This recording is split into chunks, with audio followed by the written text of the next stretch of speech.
Ya. Ahora sí. No encontraba mi diapositiva. Bueno.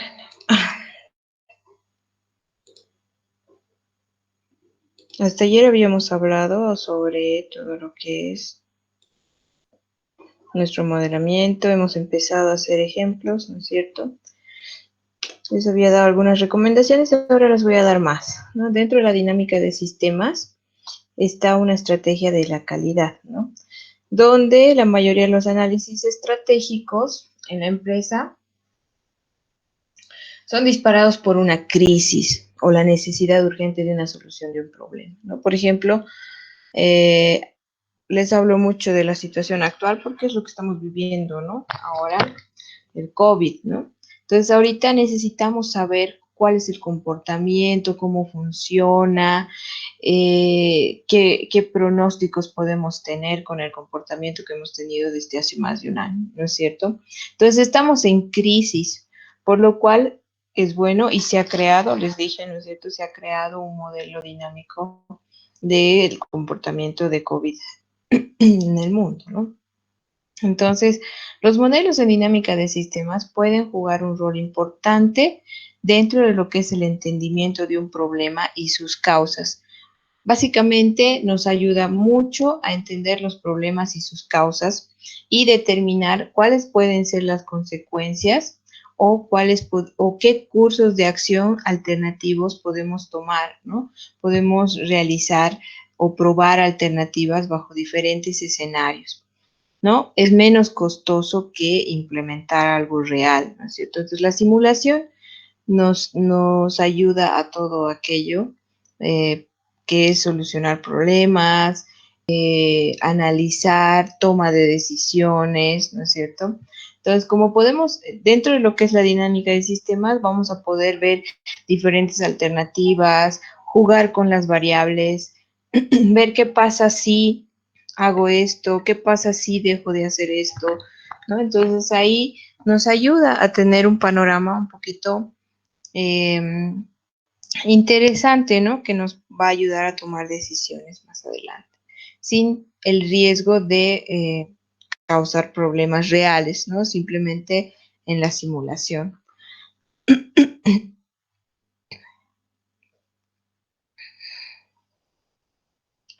Entonces, la causalidad en filosofía parte del hecho de que todo suceso se origina por una causa, ¿no?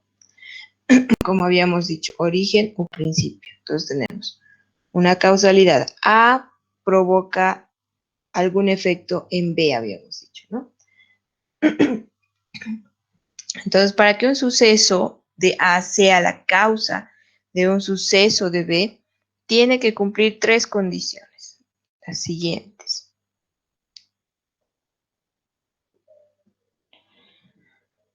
¿Qué tiene que hacer? Pues primero, que A suceda antes que B, ¿no es cierto? Tiene que pasar antes. ¿Se acuerdan cuando estábamos hablando de lo que era la nieve y el frío, ¿no es cierto? Pues para que haya una causalidad, algo tiene que pasar primero, ¿no es cierto? Entonces decíamos, ¿qué es primero? ¿El frío o la nieve? Y habíamos visto que era el frío, ¿no es cierto? Primero hace mucho frío y a causa de eso las gotas de lluvia pues se van formando en copos de nieve y van cayendo, ¿no? Entonces, esa es una condición que debemos cumplir para la causalidad, ¿no? Que A suceda antes que B. Otra condición es que siempre que suceda A, suceda B, ¿no? Es decir, siempre que las temperaturas van a bajar, ¿no? Y una pequeña llovizna, pues va a suceder que va a nevar, ¿no? Y generalmente en invierno pasa eso. Mientras más bajan las temperaturas, pues tiende a nevar en ciertos lugares, ¿no es cierto? Ahora, que A y B estén próximos en el espacio y en el tiempo, ¿no? Entonces, A y B esto es lo que les comentaba ayer, ¿no? Estén próximos en el espacio y en el tiempo. Es decir, dentro del mismo ambiente y al mismo tiempo. No podemos decir, como les decía ayer, es importante tomar en cuenta las medidas, ¿no es cierto? Las unidades de medida, si va a ser en días, en meses, en años, etcétera. Justamente para no estar perdiéndonos en el tiempo, ¿no? Y obviamente tienen que estar centrados en un mismo lugar. El observador, tras varias observaciones, como hemos ido haciendo estos días, vamos a llegar a generalizar qué puesto que hasta ahora siempre que ocurrió A se ha dado en B, ¿no? Y en el futuro va a ocurrir lo mismo, ¿no? Y así se establecen las leyes o se establece una ley, ¿no? De decir, por ejemplo, ¿qué ha sucedido, ¿no? A el contacto, ¿no es cierto? Sin precaución, sin cuidados de bioseguridad, han causado contagios de COVID, ¿no es cierto? Contagios por COVID. Ahora, ¿qué hemos hecho? Hemos estado, las personas, los científicos, médicos, todo el mundo ha estado observando, ¿no es cierto?, durante todo este tiempo y teniendo varias variables y hemos llegado a generalizar ciertas cosas dentro de lo que es el COVID, ¿no es cierto? Entonces hemos dicho, ok, mientras más desprotegido estás y más cercanía tengas con las personas, más contacto, entonces es más probable que las personas se vayan contagiando y no paren los contagios, ¿verdad? Entonces se han aplicado medidas, distanciamiento, uso de barbijo obligatorio, a pesar de las vacunas, a pesar de que ya estés inmunizado después del COVID, ¿no es cierto? Entonces se han tomado medidas, ¿no es cierto? Y esto en un futuro tiende a ocurrir lo mismo. Es por eso que se pronostican las siguientes olas, si se han dado cuenta, ¿no es cierto?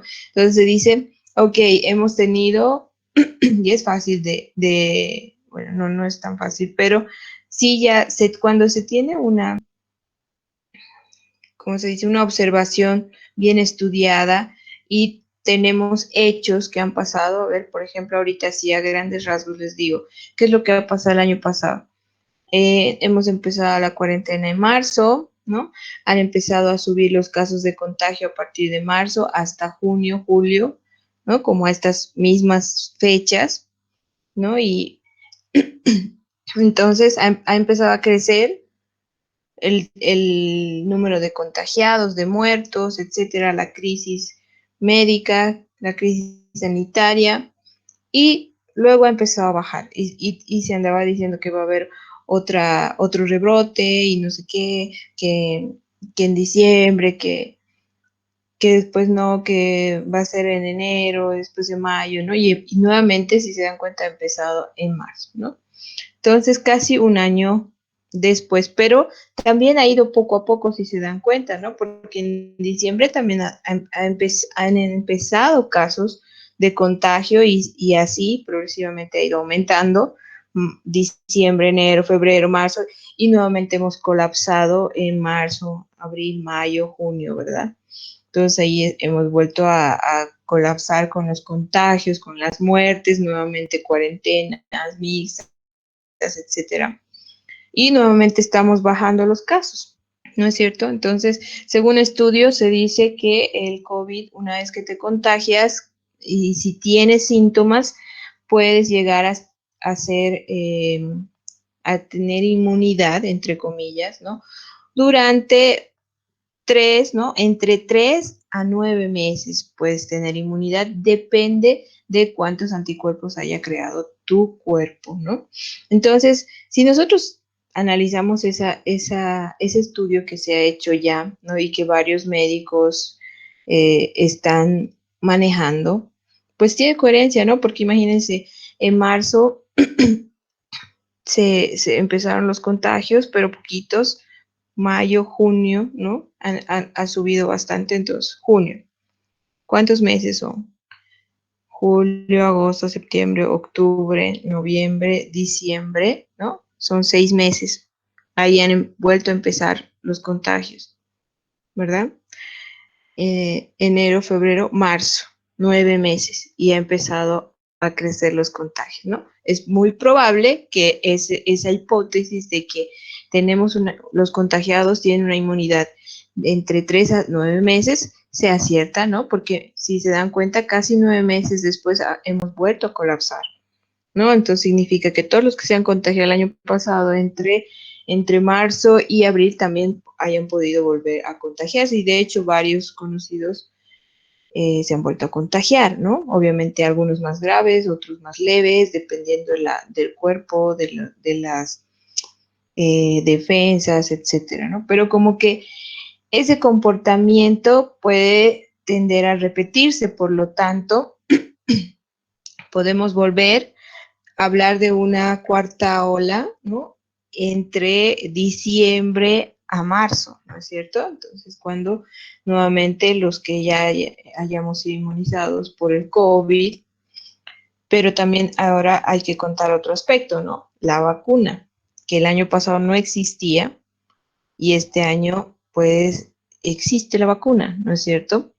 De todas maneras, la vacuna actúa de similar forma que el contagio de COVID, porque en realidad activan el virus muerto para que tu cuerpo cree defensas, ¿no? Pero se dice, según estudios, que la vacuna, si bien crea defensas y te crea inmunidad, no va a ser tan fuerte como cuando te contagias de COVID, ¿no es cierto? Por lo tanto, habría que tomar ese factor pequeño de que la gente se vacuna, está más segura, entonces el tiempo de inmunidad, entre comillas, puede disminuir, ¿no es cierto? Entonces, en vez de ser de 3 a 9 meses, podría ser de 3 a 6 meses, ¿no? Y es por eso que la cuarta ola se dice que se va a adelantar, ¿no es cierto? Entonces, hay muchos factores, hay muchas variables que deberíamos tomar en cuenta actualmente, ¿no? Para hacer un análisis de este sistema del COVID, para ver cómo evitar contagios y nuevas muertes o nuevas olas, ¿no? Entonces tendríamos que analizar también las variables de cuánta protección nos dan las vacunas. De protegernos, nos protegen, ¿no? Pero como que los anticuerpos que se van generando es como que tu cuerpo no reacciona, ¿entienden? Es como cuando tú provocas algo y las personas se enojan, entonces hay una reacción en masa, ¿no es cierto? Entonces todos se molestan y todos quieren atacar porque están atacando a algo, ¿no? Como lo que ocurrió en octubre en Bolivia, ¿no? Cuando hemos visto alguna injusticia o que realmente había fraude, no sé qué, toda la gente se levantó y atacamos, ¿no? Y logramos algo. Pero cuando no ves cosas así tan graves, digo, ya, este año, por ejemplo, sí volvió, ni modo, algunos se levantaron, unos poquitos, y no hubo fuerza. Lo mismo pasa con el cuerpo, ¿no?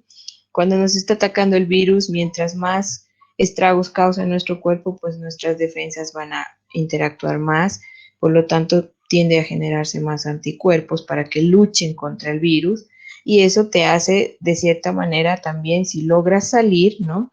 Y tienes buenas defensas, pues si logras salir del COVID con diferentes síntomas, se supone que generas más anticuerpos, por lo tanto tienes más tiempo de inmunidad. ¿Qué no pasa con los asintomáticos, por ejemplo? ¿No? Los asintomáticos se contagian, no tienen síntomas, por lo tanto, su cuerpo no reacciona, ¿no? Entonces, un poquito puede reaccionar y decir, hay un virus nuevo, pero no nos está haciendo nada, ¿no? Entonces, ok, se crean poquitos anticuerpos y obviamente tu inmunidad puede ser nula o mínima, ¿no? Entonces, tampoco es que me contagio, eh, ¿qué se dice? Se me fue la palabra. No tengo reacciones, entonces ya soy inmune. No, no es así, porque está comprobado científicamente que los que no tienen síntomas, los asintomáticos, pues no tienden a crear muchos anticuerpos contra el COVID, ¿no?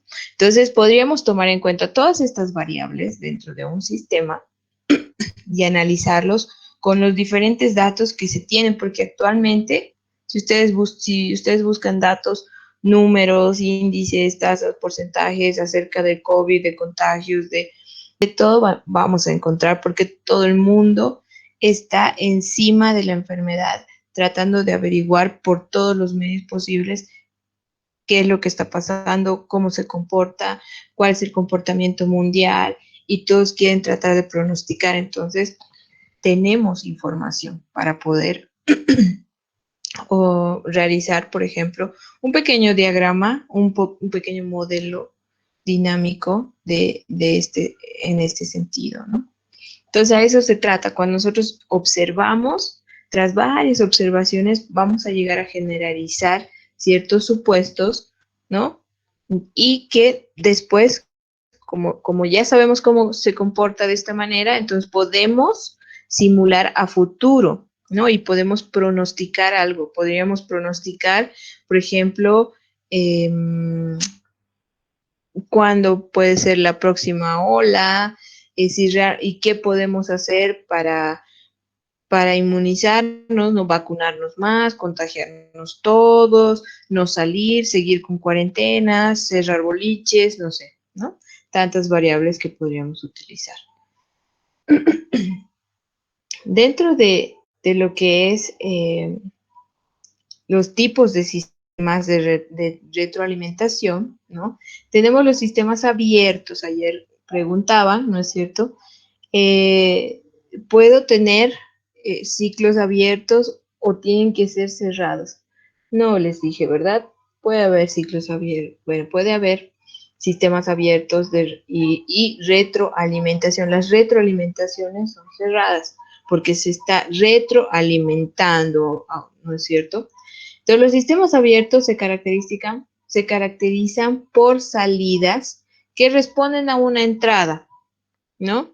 Pero las salidas no tienen influencia sobre la entrada. Es decir, no pasa nada. Son totalmente diferentes, ¿no? Entonces, otra característica es que no conoce su propio desempeño y las acciones pasadas no controlan a las acciones futuras. Obviamente, porque entra y sale, ¿no? Es como cuando decimos entra por un oído y sale por el otro y no pasa nada, ¿verdad? Ese dicho queda acá, cabal, porque digamos, si algo entra, te sale por el otro oído y no pasa nada, porque no estás retroalimentando tu conocimiento, tu capacidad, tu psiquis, no es, entonces no estás aquí activando una retroalimentación, no estás aprendiendo nada, ¿verdad? Lo mismo pasa con los sistemas abiertos, ¿no? Eh, Acá hay una entrada al sistema y luego hay una salida y listo, se acabó, ¿no? No influencia a nada, ni al mismo sistema, ni a los datos de entrada, ni a los datos de salida. Por lo tanto, no podemos hablar ni de pasado ni de futuro porque está pasando así, lineal, ¿no? Pero podría ayudar a otros aspectos, ¿no? Dentro de todo un sistema grande. Entonces, sí puede haber la posibilidad de que haya esos sistemas abiertos que de una u otra manera nos ayuden a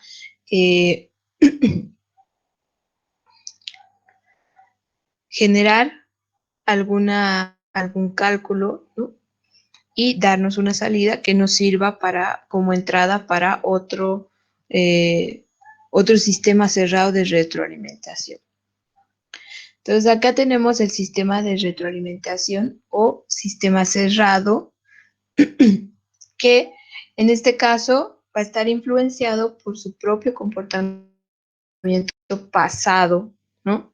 Es decir, influye mucho el pasado, ¿no? Y aquí tenemos una causalidad circular o bucle, ¿no? Cerradito, lo que les decía ayer. Necesitamos bucles cerrados para crear un comportamiento. Entonces, la estructura de lazos cerrados que retorna resultados de acciones pasadas con el fin de controlar acciones futuras, ¿no? Entonces, acá decimos, entrada, tenemos una entrada al sistema, en el sistema se realiza un proceso, tenemos una salida y esta salida crea una realimentación para nuevas entradas. ¿Ok? Entonces ahí tenemos. Porque ¿qué pasaría si, qué pasa, por ejemplo, en el COVID, seguimos hablando del mismo ejemplo, entrada al sistema de salud si quieren, ¿no?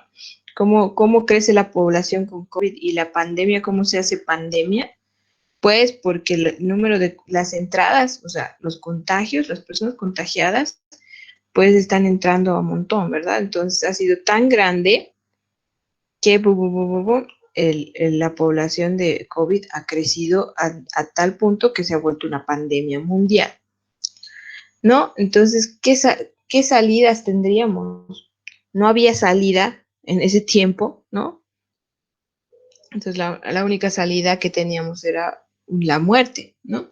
Y después ya ha habido recuperados, ¿no? Entonces ahí empieza la retroalimentación, ¿no? Es decir, a ver, ¿por qué se han recuperado? ¿Cómo se han recuperado? Incluso las muertes pueden crear retroalimentación, ¿no? ¿Por qué ha muerto? ¿A qué le ha afectado? La mayoría ha afectado a qué, a los pulmones, a tal cosa, ¿no? Entonces generamos una retroalimentación que nos ayude a mejorar el sistema y a saber, ¿no? Cómo funcionó en el pasado y cómo va a funcionar en un futuro. Ya habíamos hablado de las retroalimentaciones positivas y negativas, ¿no es cierto? Pero acá para aclarar mejor tenemos la retroalimentación negativa que busca una meta, ¿ya? Y responde con una consecuencia de caídas hasta alcanzar una meta. Eso es lo que hace una retroalimentación negativa. Para eso nos sirve. También ocurre una retroalimentación negativa cuando el cambio en el sistema produce menos, ¿no? Menos cambio en la misma dirección hasta que la meta es alcanzada, ¿no? Acá un ejemplo, desinflando el desinflado de un balón,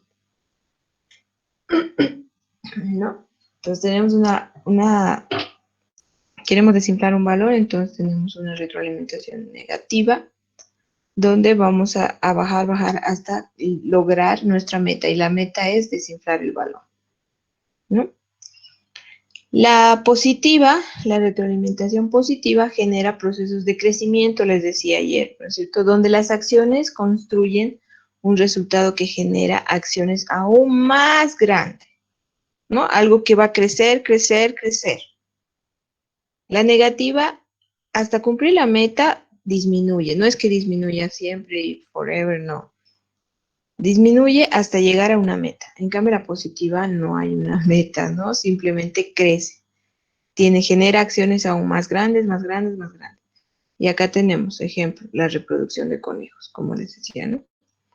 Los conejitos y los encierros, no sé si alguna vez han tenido hámsters, que es de la misma familia, ¿no? Los hámsters son igual. Los hámsters, si les metes en parejita a una jaulita, pues se van a reproducir como hámsters, ¿no? Se reproducen tan rápido que es increíble, ¿no? Mi hermana tuvo hámsters y mi hermana los cuidó tan bien, les ha construido una casita tan acogedora que se han reproducido increíblemente a tal punto que mi hermana se traumó y nunca más quiso tener hámsters, ¿no? Porque se reproducían tan rápido y empezaron a matarse entre ellos porque obviamente el espacio ya les quedaba chiquito, fue súper traumante, ¿no? Pero esa es una retroalimentación positiva, algo que va creciendo sin límite, ¿no? Es por eso que ahorita vamos a hablar.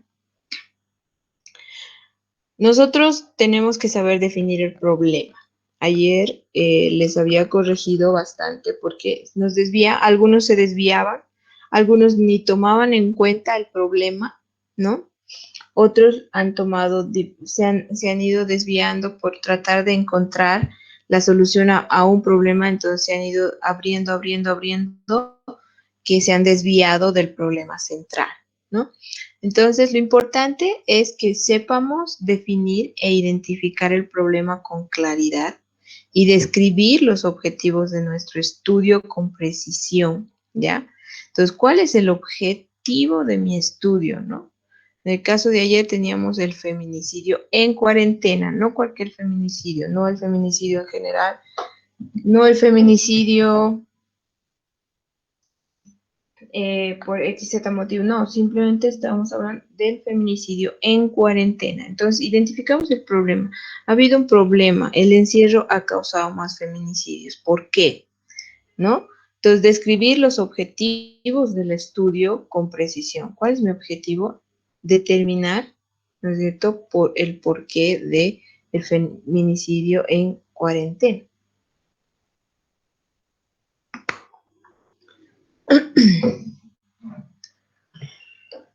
Entonces, todas las etapas siguientes, una vez definido el objetivo del problema y del estudio, perdón, y el problema, todas las etapas van a tener que girar alrededor de estos, ¿no?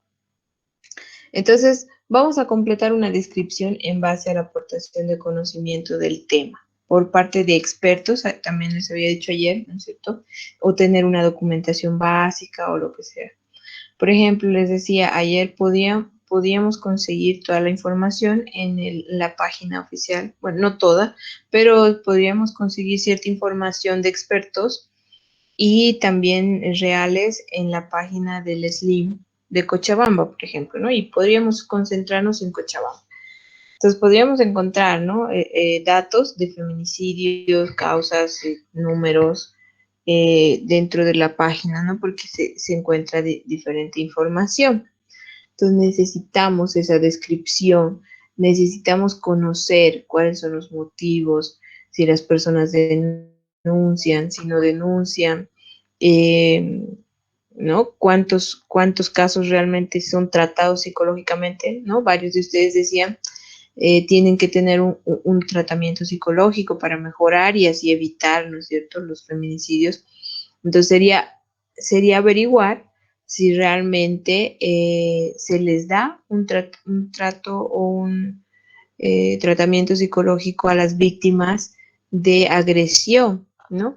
Porque hay que tomar en cuenta que las víctimas de agresión generalmente terminan, desgraciadamente, en feminicidios, ¿no es cierto? Entonces, y muchas veces estas agresiones no son denunciadas, ¿no? Y también me decían, bueno, la persona a más denuncias, pues más control y menos feminicidios, ¿no? Pero entonces hay que ver qué les impide denunciar, por ejemplo, ¿no? Entonces ahí hay varios factores, ¿no?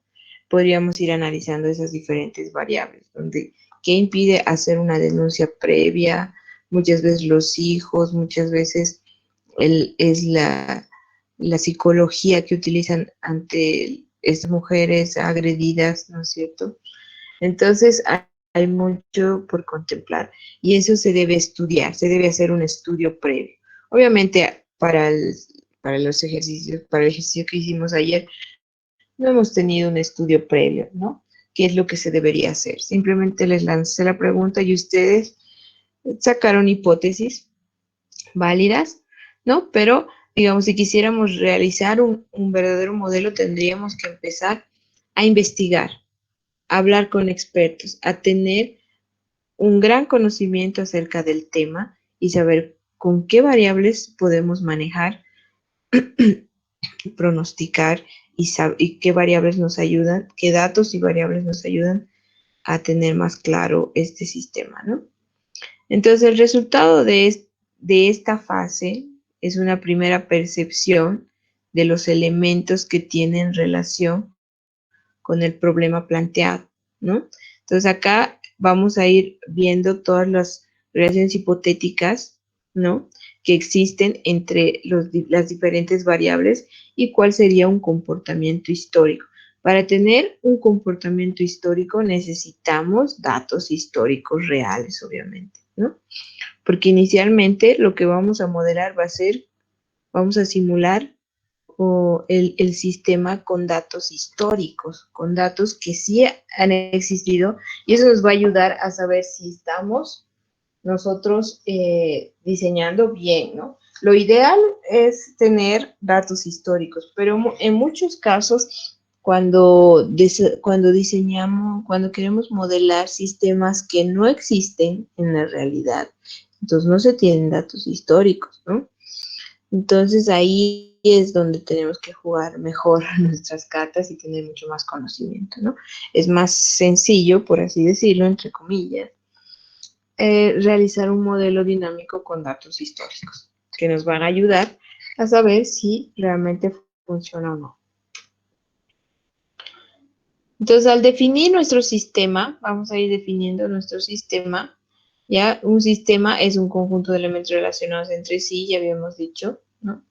Entonces, para estudiar el sistema hay que conocer los elementos que lo forman, las relaciones que existen entre ellos, ¿no? Por ejemplo, les había dicho, hágame una lista de las posibles variables, ¿no? Que van a jugar en el tema del feminicidio. Han hecho una lista, ¿no? De diferentes factores, ¿no? Violencia, miedo, eh, pobreza, desempleo, encierro, ¿no es cierto? Está bien, empezamos por ahí, empezamos a hacer una lista de los elementos que forman parte del sistema y después empezamos a analizar cuál va a ser la relación que existe entre ellos. Y eso hemos empezado a hacer cuando hemos empezado a diseñar nuestros diagramas causales, ¿no? Entonces, ¿cuál es la relación entre miedo, por ejemplo, y violencia, ¿no? Entonces, ahí han empezado a brotar varias variables y a relacionarse unas entre otras. También hemos visto que habían variables que nada que ver, ¿no? No se relacionaban bien por error o algo así, ¿no? Entonces, hay que estudiar, ¿no? Cómo estos elementos van formando diferentes tipos de relaciones, cuál es la relación que existe entre estos, ¿no? El sistema debe contener el menor número de elementos posibles que nos permita realizar una simulación, ¿ya? Para explicar al final cuál va a ser, cuál de las propuestas de actuación es la más eficaz para solucionar el problema planteado. Se dice que debe contener el menor número de elementos posible, ¿ya? Pero muchas veces exageran con eso, ¿no? Entonces lo hacen muy, muy simple que tampoco se entiende, ¿no? Entonces hay que ser coherentes en eso. No hay que hacerlo tan simple, tampoco hay que hacerlo tan complejo, ¿no? Entonces hay que saber tomar en cuenta las variables que realmente nos van a ayudar y realmente podemos conseguir y realmente se puede medir. Entonces, en la construcción de nuestro modelo se suceden varias fases de expansión y de simplificación del modelo, lo que les decía ayer, ¿no? Muchas veces vamos a tener que borrar variables y después nos vamos a dar cuenta que debemos aumentar otras variables y quitar otras y así. Entonces se va jugando con el modelo, vamos viendo cómo funciona, cómo se da, ¿no? Entonces, ahí sí o sí, ¿no? En el modelado y mucho más al principio, pues vamos, ¿no? Expandiendo, simplificando el modelo, quitando variables, aumentando variables, etc.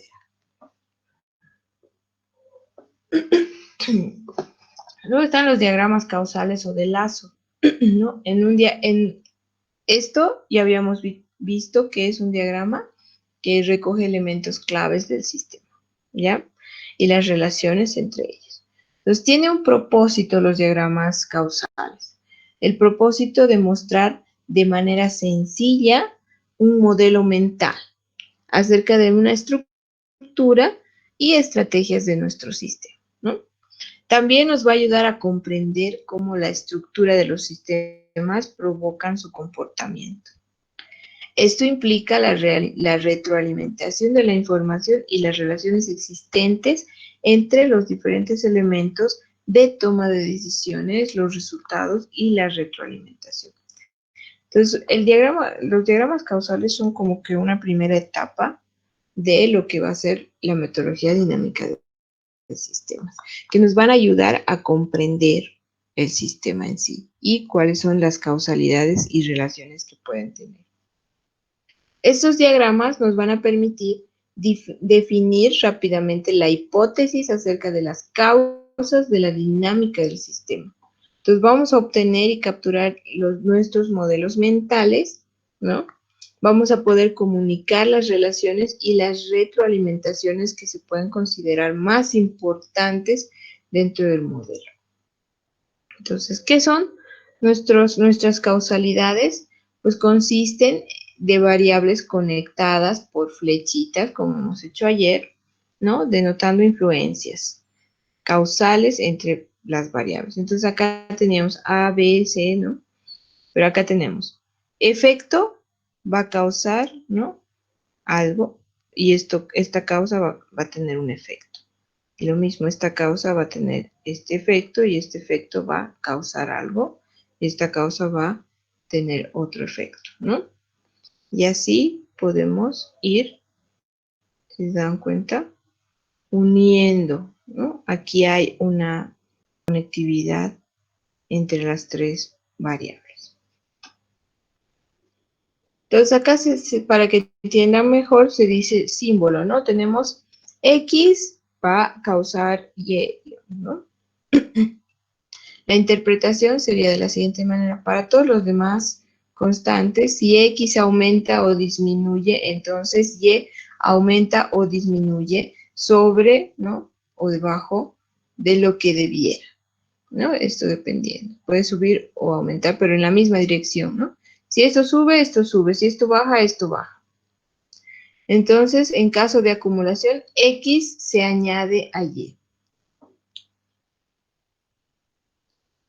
Su significado matemático es el siguiente, ¿no? Delta Y, delta X mayor a 0, donde tenemos una integral, ¿no? Donde desde T, porque vamos a utilizar tiempo siempre, donde T empieza en 0 y vamos a utilizar nuestras variables, ¿no?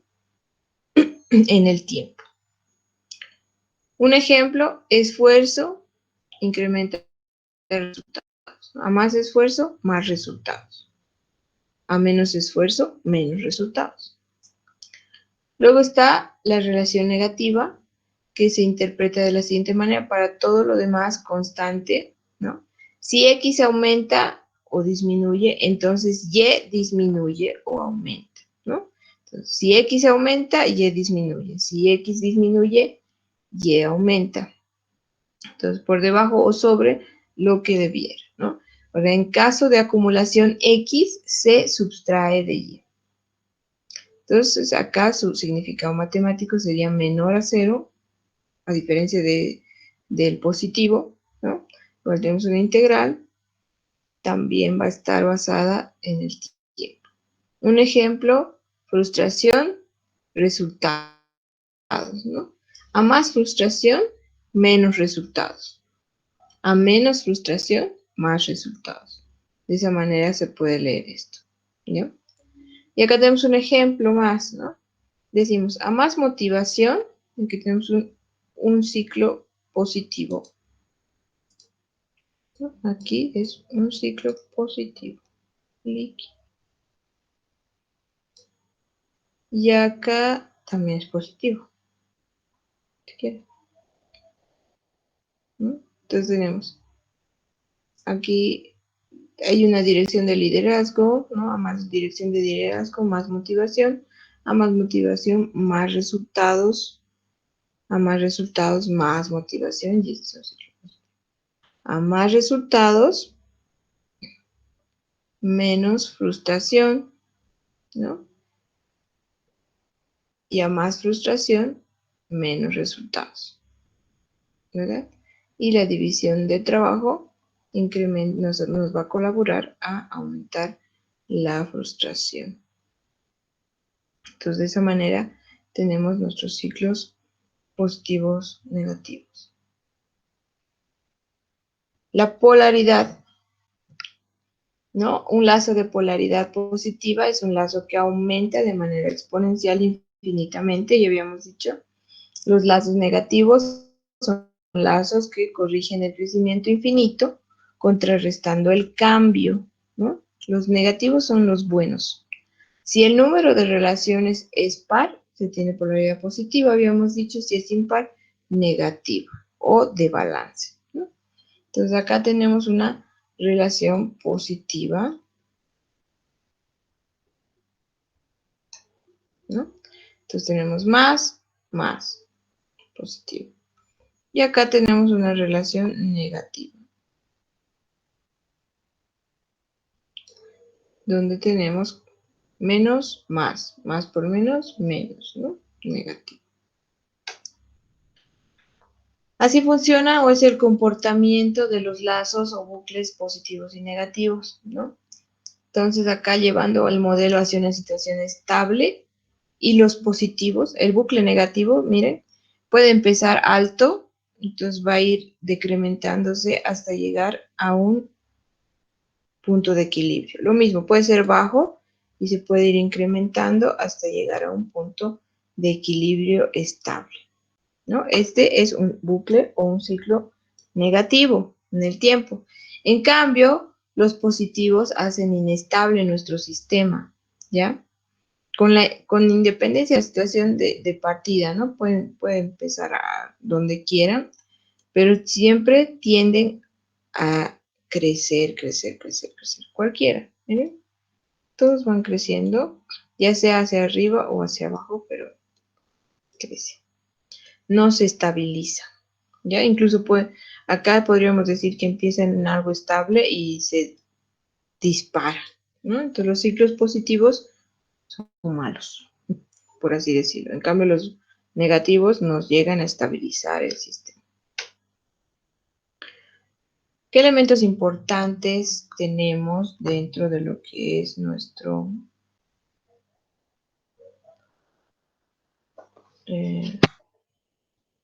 sistemas? Entonces, el elemento importante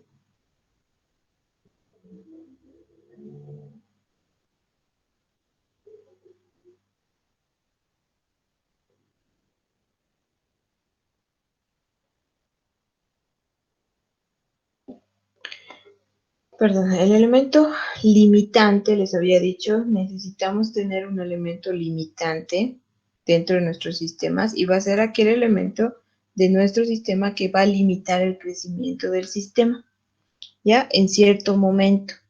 Entonces, es único en cada momento, pero a lo largo del tiempo, diferentes elementos del sistema pueden actuar como elementos limitantes, ¿no?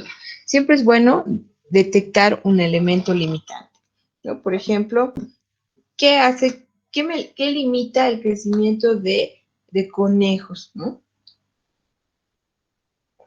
En el caso de la crianza de hámsters, de mi hermanita, por ejemplo, ¿qué ha limitado su crecimiento de los hámsters? Pues si no nos iban a invadir la casa, era el espacio, ¿no? Entonces su elemento limitante ha sido el espacio en el que convivían, la jaula, ¿no? Entonces la superficie en la que están creciendo los hámsters ha sido una limitante que ha hecho que se maten entre ellos, por lo tanto, el sistema pues tienda a bajar, ¿no? Y ya no siga creciendo. Entonces, los elementos, esos son los elementos limitantes que hay que saber definir dentro de nuestro sistema. Los elementos claves son elementos o puntos de palanca de fuerza, que quiere decir de presión, de influencia en un sistema. Existen varios elementos claves y no suelen variar a lo largo del tiempo, ¿ya? Estos elementos claves generalmente, bueno, pueden variar, pero no tanto, ¿no? Y se puede utilizar para conseguir grandes cambios en el sistema con un esfuerzo mínimo. Pero por otro lado puede desencadenar un comportamiento violento del sistema, ¿no? En este caso, los elementos claves, por ejemplo, podrían ser nacimientos, muertes, ¿no? Que nos ayudan a estabilizar el sistema, pero también con algunos cambios podríamos colapsar o mejorar el sistema, ¿no? Que es el caso de los gatitos, por ejemplo, ¿no? Entonces tenemos que hay muchos gatos y perritos callejeros, ¿no? Entonces, ¿qué podemos hacer? Pues esterilicemos y que ya no tengan ni cachorritos, ¿no? Gatitos ni perritos. Entonces, esterilizar a los gatos, a todos los gatos esterilizar. Ok, ¿no? Puede ser un elemento clave que estemos tocando. Tendríamos que analizar mejor el sistema, ¿no? No sé. Pero ¿qué tal si haciendo un análisis de un modelo esterilizamos a los gatitos y vamos pues poniéndolos en riesgo de extinción, ¿no?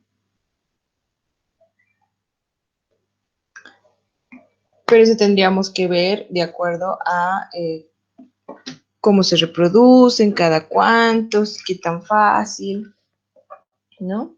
Si es posible o no, qué variables más, etcétera. Pero podría ser, si fuera una variable clave, podríamos nosotros desencadenar un comportamiento violento del sistema a tal grado de posiblemente ponerlos en peligro de extinción, ¿no? O sea, es solo un decir, ¿no? No es que sea cierto.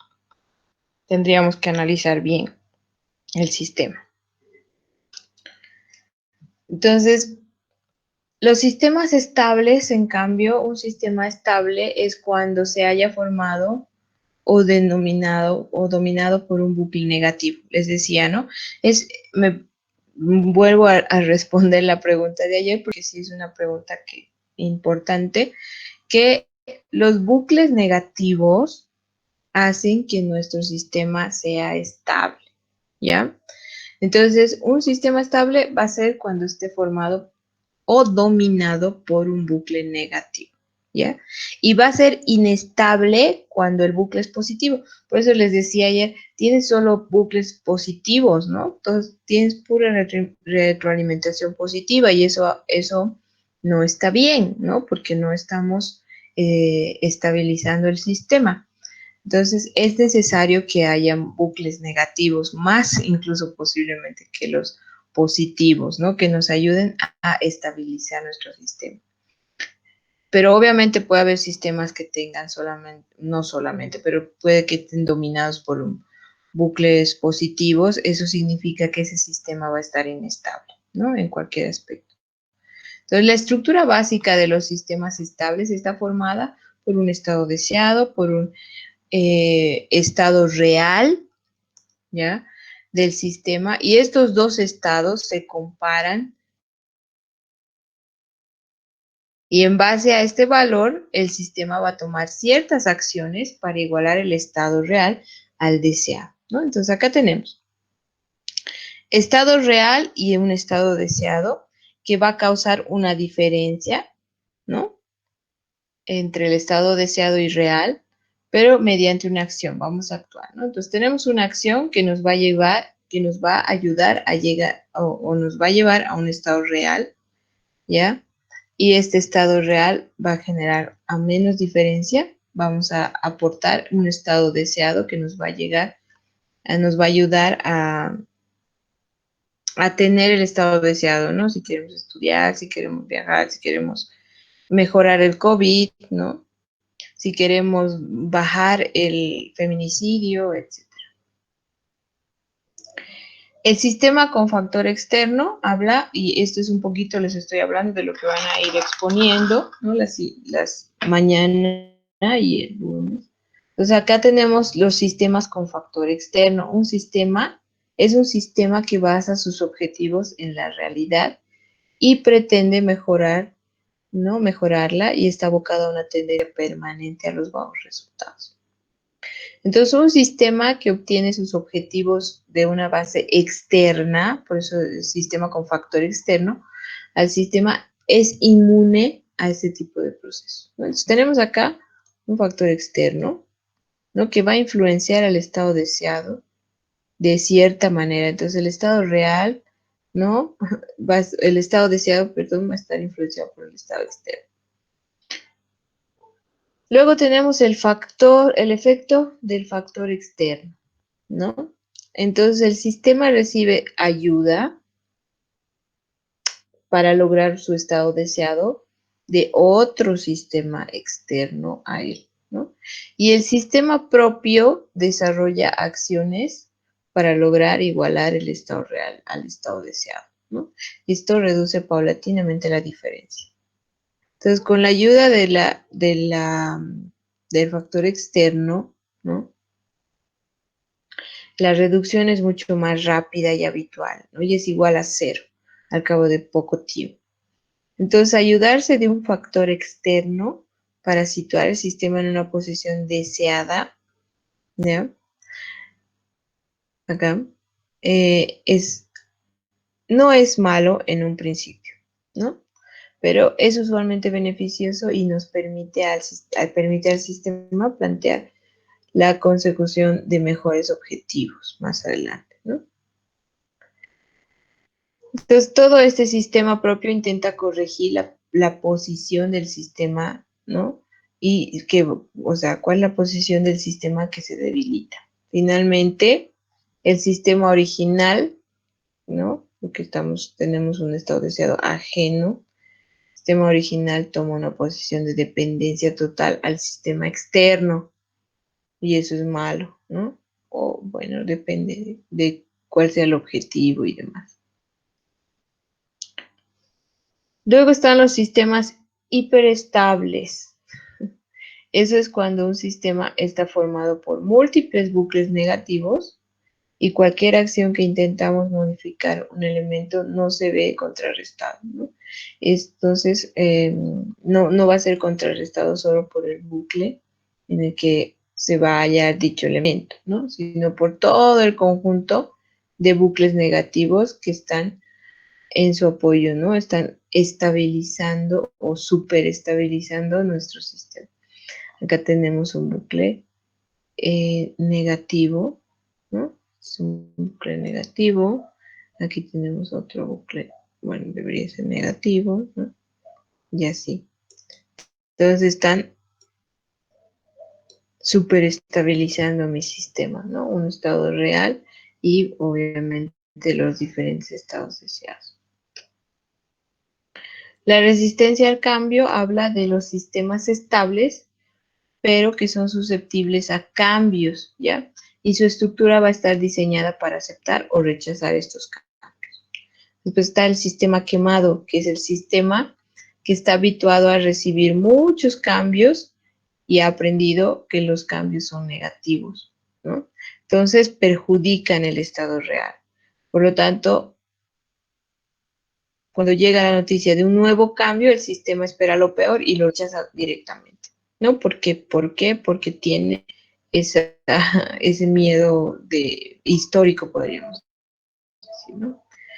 Luego están los sistemas perezosos o el sistema perezoso, que también tiene que ver con la resistencia al cambio, donde los cambios suelen requerir de entrada un cierto esfuerzo inicial y esto el sistema lo valora negativamente. Entonces, la mejora del estado real se produce con un cierto retraso en relación a los efectos negativos que van a ser percibidos de inmediato. La respuesta del sistema se va a producir en función de los primeros efectos que recibe y generalmente son los negativos.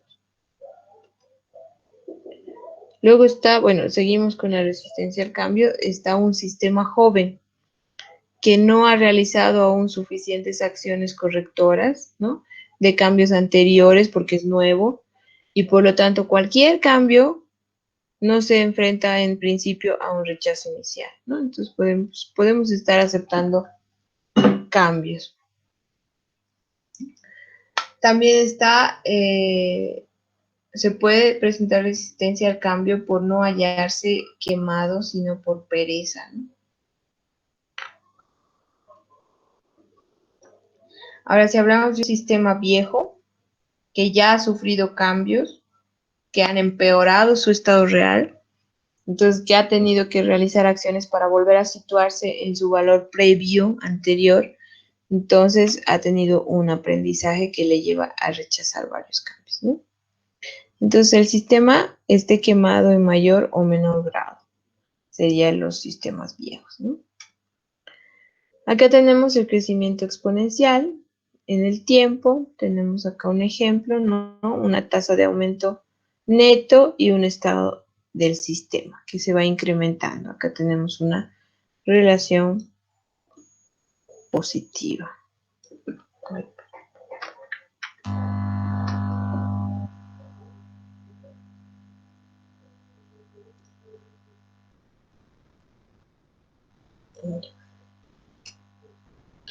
El comportamiento asintótico en busca de metas, ¿no?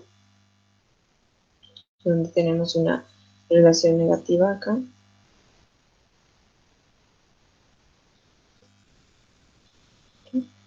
Donde tenemos un estado del sistema, una discrepancia una acción correctiva y un estado deseado o meta del sistema. ¿No? Que lo que hace es puede incrementarse hasta llegar a estabilizar mi sistema. El tipo en S acá, ¿no? Donde tenemos el estado del sistema, que ayer habíamos visto, donde empezamos a subir, luego lo estabilizamos, ¿no? Entonces acá podría ser más o menos así, donde tenemos una tasa neta de aumento, un estado del sistema, que acá tenemos un ciclo positivo, y acá tenemos un ciclo negativo.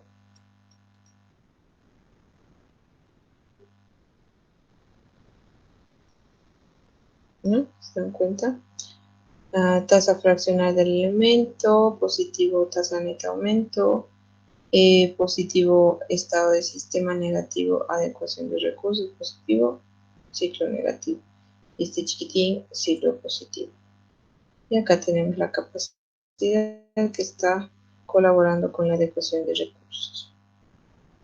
El oscilante, ¿no? Que habíamos visto ayer, donde tenemos un estado del sistema oscilante que sube y baja, que habíamos dicho, se puede usar en inventarios, ¿no? Entonces, donde tenemos un estado deseado, la diferencia, acción, estado real, efectos secundarios. Existen retrasos, ¿no? Acá, diferentes tipos de retrasos, donde tenemos un ciclo negativo por aquí.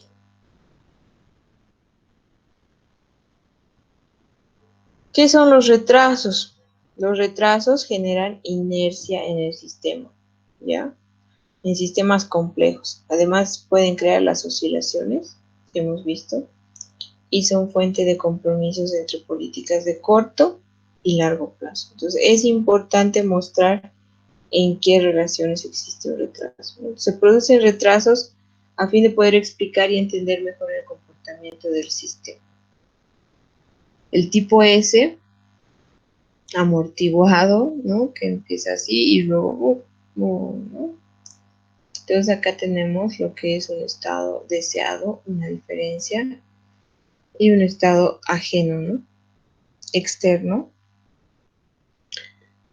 donde tenemos nuevamente un ciclo positivo y acá abajo un ciclo negativo.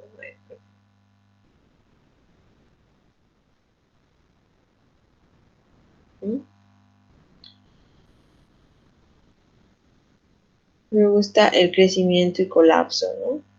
Donde empieza a crecer, crecer, crecer, crecer y luego ¡pum! Se cae. Y tenemos un ciclo positivo, ciclo negativo,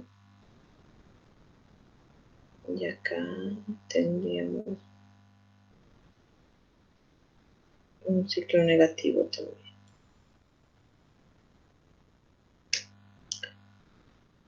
Las reglas del diagrama que les había dicho y aquí otras reglas más, donde podemos utilizar líneas curvas que nos ayuden a visualizar mejor los lazos de retroalimentación con el benzene, ¿no? Los ciclos más importantes tienen que seguir ciclos ovalados o circulares.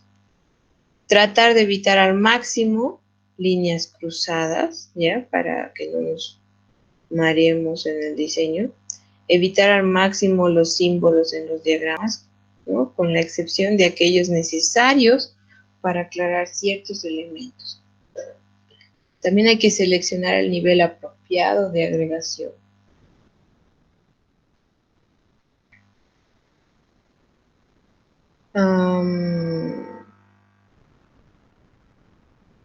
Hay que dividir los diagramas complejos en diagramas más sencillos. Si ustedes consideran que su diagrama es muy grande, pueden dividirlo, ¿no? en seccioncitas y luego ver cómo se van a unir todas estas. También se puede utilizar sustantivos o frases cortas como nombre de la variable, por ejemplo, y hacer las metas en los ciclos negativos implícitas. Recomendaciones: modelar en base a relaciones causales y no en base a correlaciones, ¿no? Debemos definir y poner las reglas de polaridad, poner nombres y números a los bucles, iniciar las demoras, dar nombre de sustantivos con sentido positivo, como les decía ayer, a las variables, ¿no? o neutrales. Entonces vamos a arreglar el diagrama tantas veces como sea necesario para su legibilidad. Eso siempre.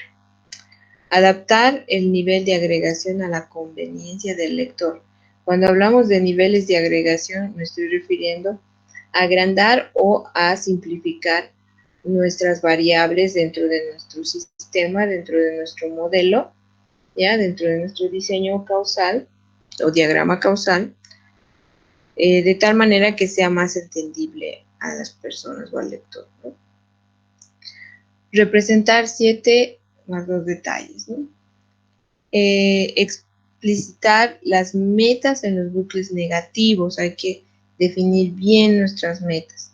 También hay que saber distinguir entre las metas reales y las percepciones del sistema.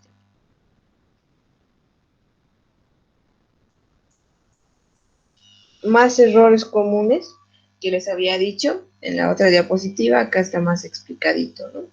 Uso de variables no cuantificables, las que incorporan polaridad, las variables versus hipótesis, causalidad redundante, nivel de agregación, diagramas causales sin dinámica. Acá ya están más explicaditos para que ustedes puedan leerlo y entender mejor. Acá un ejemplo, ¿no? Donde tenemos lo que es la calidad de trabajo, productividad. ¿Qué tenemos? A más, tenemos acá el nivel de calidad deseado, ¿ya? Entonces, a más nivel de calidad deseado, más calidad de trabajo, más calidad de trabajo, más productividad en el trabajo, a más productividad, más cantidad de proyectos obtenidos, más cantidad de proyectos obtenidos, más dinámica de trabajo, ¿no? Y a más dinámica de trabajo, menos calidad de trabajo, porque ustedes saben que mientras más trabajo nos dé, la calidad va bajando, ¿no? Entonces, esto hace que tengamos un ciclo negativo. Un ejemplo 2, donde tenemos ya un poquito más grande, si quieren, ¿no? Acá tenemos un análisis y una planeación. Y el control, ¿no? Donde tenemos una estructurar el problema, ¿no?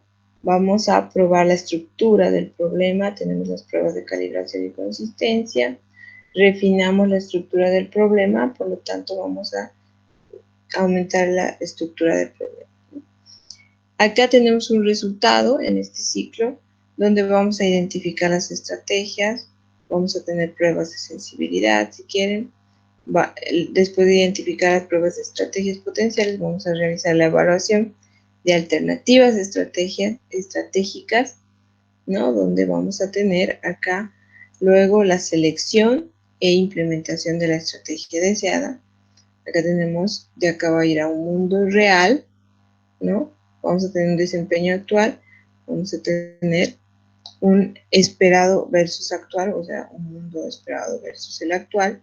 Acá tenemos un refinamiento de la estrategia existente y finalmente vamos a retroalimentar lo que es la selección e implementación de la estrategia. Para una vez tener esa retroalimentación, lo vamos a pasar a un desempeño esperado. Ahora acá, el esperado versus el actual nos va a llevar a un ciclo de... no es un ciclo cerrado, ¿no? Si se dan cuenta, esto nos va a llevar como resultado a refinar las metas organizacionales, lo cual nos va a llevar a metas organizacionales y a retroalimentar la evaluación de alternativas estratégicas, ¿no? Pero si bien venimos por acá y por acá a realimentar la evaluación, ¿no? Y finalmente a estructurar el problema. El ejemplo 3, estamos hablando de lo que son nutrientes en la capa superior del suelo, ¿no? Como incrementar, ya que hablamos, uso de fertilizantes va a incrementar los nutrientes en la capa del suelo, ¿no? Lo cual va a hacer que incremente el crecimiento del forraje, de la vegetación, ¿no? Y a más crecimiento de forraje, menos nutrientes en la capa superior del suelo porque se lo van a absorber. ¿no es cierto? Y este es un ciclo negativo. Ahora, de acá, ¿qué es lo que va a llegar y qué es lo que va a salir, ¿no? Acá tenemos otro ciclo donde dice, a más nutrientes en la capa superior, más infiltración, más nutrientes en el subsuelo, a más nutrientes en el subsuelo, mayor crecimiento de forraje, y a mayor crecimiento de forraje, nuevamente, menos nutrientes en la capa, ¿no? Entonces acá tenemos lo que es un ciclo negativo también, ¿no? La infiltración. Acá tenemos a más crecimiento de forraje, más biomasa de forraje, y a más biomasa de forraje, menos crecimiento de forraje, por lo tanto, tenemos aquí un ciclo negativo. Luego viene desde biomasa de forraje a más biomasa de forraje, más tasa neta de nacimientos, que está apoyado por el manejo de reproducción, ¿no? Incrementa la tasa neta de nacimientos, por lo tanto, a más tasa de nacimientos, más animales, y a más animales, más tasa de nacimiento. Entonces acá tenemos un ciclo positivo. Ahora, más animales, más consumo de forraje también, ¿no? Y a más consumo de forraje, menos biomasa de forraje, ¿no? Y a más biomasa de forraje, más la tasa de nacimientos. Pero acá tenemos un ciclo negativo del consumo de forraje. Ahora acá tenemos a más animales, más venta de animales, ¿no? Y a más venta de animales, menos animales. O sea, acá tenemos un ciclo negativo. Y nada, a más animales, más consumo de forraje, a más consumo de forraje, más descomposición de estiércol, a más descomposición de estiércol, más nutrientes en la capa del suelo, ¿no? Y ahí queda. Estamos incrementando o ayudando a incrementar los nutrientes en la capa del suelo.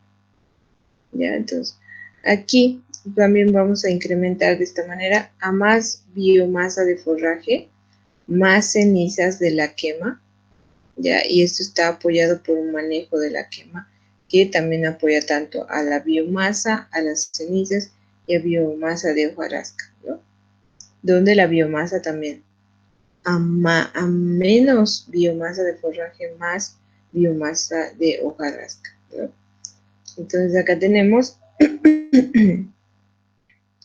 lo que va a ser a más biomasa de hojarascas, vamos a tener más nutrientes en la capa del suelo superior. Entonces acá la biomasa nos está ayudando a incrementar los nutrientes, igual que la descomposición de estiércol y también la quema de cenizas, que nos va a más cenizas de la quema, más nutrientes en la capa de subsuelo. Entonces todos estos, si se dan cuenta, la relación está llevando a nuestro objetivo principal, que es los nutrientes en la capa superior del suelo, ¿no?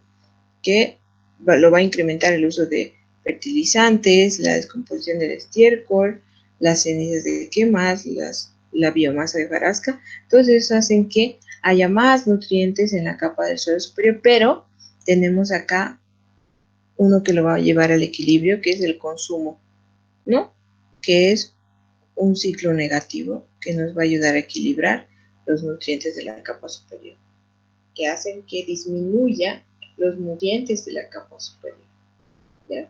Pero después todas las relaciones que tenemos abiertas y cerradas, como son estas son cerradas, las demás son abiertas, ¿no? Pero todas nos están ayudando a lo que es los nutrientes en la capa superior del suelo, ya sea a incrementar o a disminuir, ¿no? Entonces, de eso se trata un modelo, que nos enfoquemos en el objetivo y todos los elementos de alguna manera vayan relacionados y aporten al objetivo principal de nuestro sistema, ¿ya? Mira que tenemos otro ejemplo que lo pueden revisar dentro de varios ejemplitos dentro de la diapositiva. para que no se pierdan, está en inglés.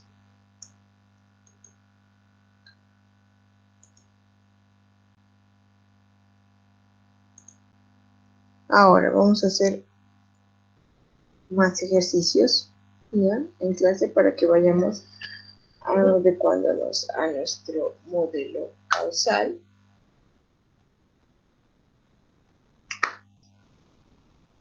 Y también vayan entendiendo mejor lo que van a exponer mañana. ¿Ok? Voy a dejar aquí un ejercicio. Ahorita lo voy a pasar. Un segundo.